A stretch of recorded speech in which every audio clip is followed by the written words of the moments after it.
स्वागत है हमारे YouTube channel sure success coaching centre में।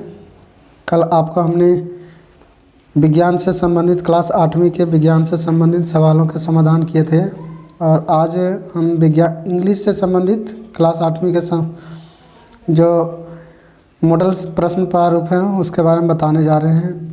आगे और भी विषयों के मॉडल प्रश्न प्रारूप लेकर के आएंगे, इसलिए आप और भी ज़्यादा अगर वीडियो प्राप्त करना चाहते हैं तो आप हमारे चैनल को लाइक और सब्सक्राइब करें।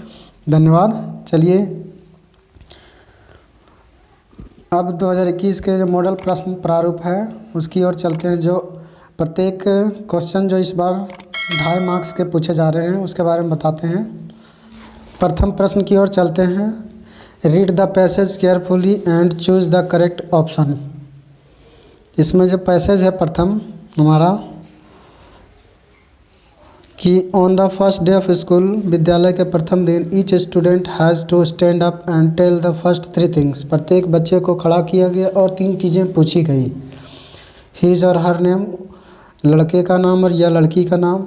The name of the village, प्रत्येक का गांव का नाम पूछा गया। And what their father did, उसके पिता क्या करते हैं, क्या करते थे।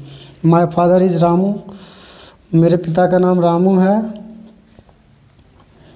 माय विलेज इज़ मेलूर, मेरे गांव का नाम मेलूर है। My father is a bus conductor, तो रामू कहता है मेरे पिता जो है बस कंडक्टर हैं एक।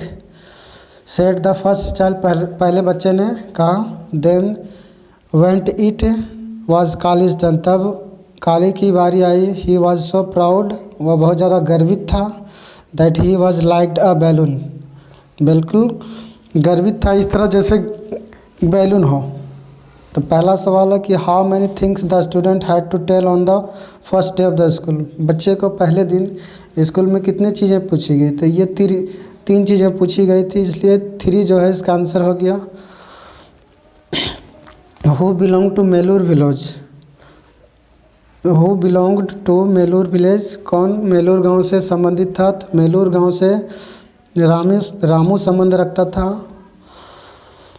Who felt like a balloon, कौन बैलून के जैसा महसूस कर रहा था, तो इसका जो उत्तर होगा वो काली होगा। अब आते हैं हम दूसरे पैसेज की ओर। तो हमारा जो दूसरा पैसेज है, मैनी ईयर्स, कई वर्षों पहले, on the foothill of Catskill Mountains where as little village, तो कई वर्षों पहले, तो फुट हिल्स जो है वहाँ पर क्या एक पहाड़ था, कैटस्किल माउंटेन, वहाँ पे एक छोटा सा गांव बसा था। In that village lived always a simple good natured fellow named Rip Van Winkle, वहाँ पर एक आदमी था जो बहुत ही अच्छे स्वभाव का था, बहुत ही मिलनसार था, जिसका नाम रिप वैन विंकल था। He was a kind neighbour ready to help anyone, वह बहुत ही अच्छा पड़ोसी था जो किसी की भी मदद करने के लिए तैयार रहता था। Everyone in the village liked him, प्रत्येक लोग उसके गांव के पसंद करते थे। The children of the village shouted with Joy when ever they saw him, बच्चे जब उनको देखते तो बहुत खुशी के साथ उछल पड़ते थे। तो एवरीवन इन, हम आते हैं 24वां नंबर जो प्रश्न है हमारा। Everyone in the village liked Rip Van Winkle because he was, सभी लोग रिप वैन विंकल को पसंद करते थे क्योंकि he was a simple good natured fellow, क्योंकि वह एक सामान्य और अच्छे स्वभाव का व्यक्ति था। Where was the village situated, गांव कहाँ बसा था, तो गांव जो है foot hills of Catskill Mountain, Catskill Mountain के बगल, वहीं कैटस्किल माउंटेन पर ही बसा हुआ था। अब आते हैं हम, ये हमारा है एप्लीकेशन है छुट्टी के लिए, तो इसको फिल करना है। तो टू डैश GMS रांची, तो टू द प्रिंसिपल लिख सकते हैं हम। तो to the principal GMS Ranchi, date दिया हुआ है 31/8/2020। Respected sir, with due respect, I would like to say that I was suffering from fever from last 2 days. कि महाशय, मैं आप सविनय निवेदन है कि मैं 2 दिनों से बुखार से पीड़ित हूँ.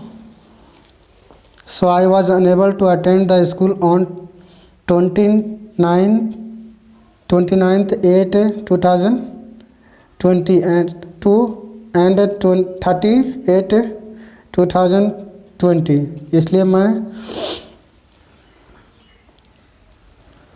29 अगस्त 2020 से लेकर 30 अगस्त 2020 तक स्कूल में उपस्थित नहीं हो सकूँगा. I therefore request you to kindly grant me leave for 2 days and oblique. इसलिए मैं आपसे अनुरोध करता हूँ कि मेरे 2 दिन की छुट्टी स्वीकार की जाए. थैंकिंग यू नीचे होगा, धन्यवाद.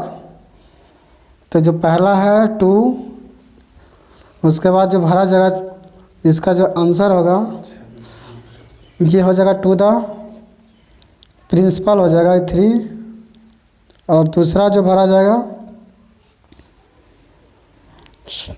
डैश सर, तो रिस्पेक्टेड सर, तो उसका जो आंसर हो जाएगा रिस्पेक्टेड सर हो जाएगा.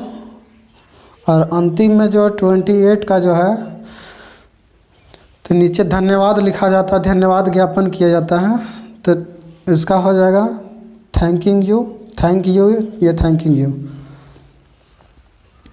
अब आते हैं हम अगले प्रश्न की ओर. How many kinds of noun,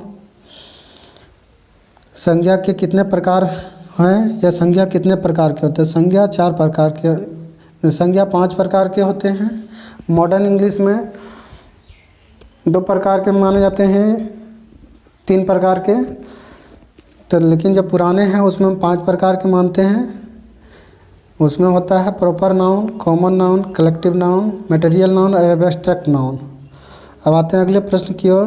choose the synonym of little, मतलब लिटिल मतलब छोटा, छोटा का समानार्थी शब्द क्या आ गया, या उसी का पर्यायवाची शब्द क्या होगा. तो लिटिल का जो समानार्थी या पर्यायवाची शब्द होगा वो हमारा होगा स्मॉल. अब आते हैं अगले प्रश्न की ओर. तो right the opposite of happy, happy का उल्टा शब्द या विलोम शब्द क्या है. हैप्पी मतलब खुश, उसका उल्टा क्या होगा, तो दुखी होगा, अनहैप्पी, इसलिए अनहैप्पी इसका उत्तर हो जाएगा. अब आते हैं हम अगले प्रश्न की ओर. चूज द इंट्रोगेटिव सेंटेंस, तो इसमें इंट्रोगेटिव सेंटेंस को चूज करना है. इसमें मतलब प्रश्नसूचक वाक्य कौन है, तो जिसमें क्वेश्चन मार्क लगा होगा वो प्रश्नसूचक वाक्य होगा.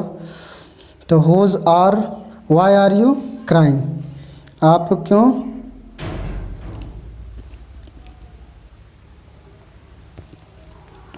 वाई आर यू क्राइंग जो है ये हमारा इंट्रोगेटिव सेंटेंस हो जाएगा. अब आते हैं अगले प्रश्न की ओर कि complete the sentence with correct option. तो जो सेंटेंस है उसका, उसमें उपयुक्त ऑप्शन क्या भरना होगा. तो दिस इज डैश एप्पल, चूँकि ए जो है मेरा भावेल है और प्रोनाउंसिएशन अ से अह तक के बीच में आता है, इसलिए इसमें एन भरा जाएगा.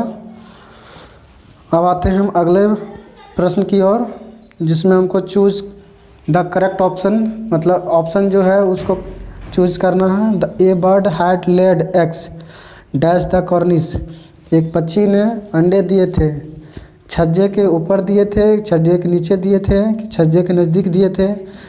तो हम जानते हैं कि जो चैप्टर में हमको बताया गया है कि पक्षी ने अंडे जो दिए थे छज्जे के ऊपर दिए थे, तो अबव द कॉर्निस होगा, just above the कॉर्निस. Who wrote the poem my mother, मेरी माँ जो कविता है उसके लेखक कौन है. तो मेरी माँ जो कविता उसके लेखक अब्दुल कलाम है, क्योंकि अब्दुल कलाम ने अपनी माँ के बारे में लिखा था.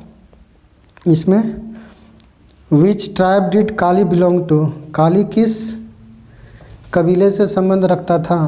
तो काली जो है तमिलनाडु का इरोला कबीला से जुड़ा था, इसलिए इसका उत्तर जो है इरोला ट्राइब हो जाएगा। The poet wandered lonely as a, लेखक भटक रहा था अकेला किस तरह से? बबल के जैसा, क्लाउड के जैसा, लोफर के जैसा कि रेनबो के जैसा? तो वो लोफर ही होगा। भटकने वाला अकेला इंसान लोफर के जैसा ही होता है। Name the Siachen refers to a land with an abundance of. Siachen जो शब्द आया है विथ अबंडेंस ऑफ रोबजेज, मतलब निर्जन बिहड़ जगहों पे, बंजर जगहों पे जो गुलाब की प्रजातियां उगती है सियाचिन में, उसी के नाम पे सियाचिन जो है शब्द सिया और चंद से मिलकर बना है। Who had preached Dhamma in Bharat land.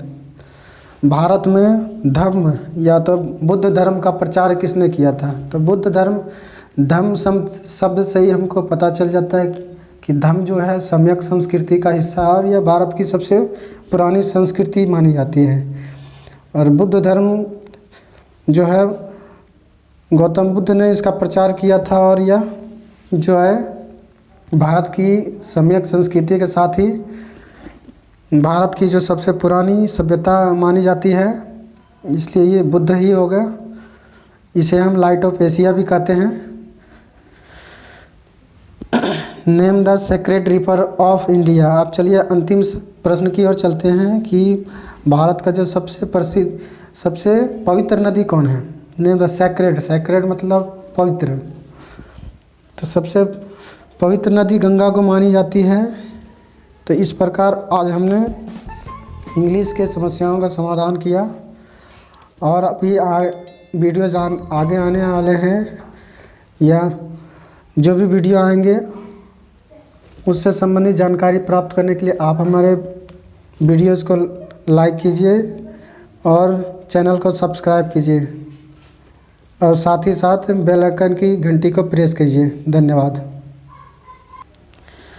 अभी जो वीडियो बताए गए हैं प्रश्न से संबंधित, उसके लिंक जो है डिस्क्रिप्शन में मिल जाएगा, आप वहां से इसे डाउनलोड कर सकते हैं।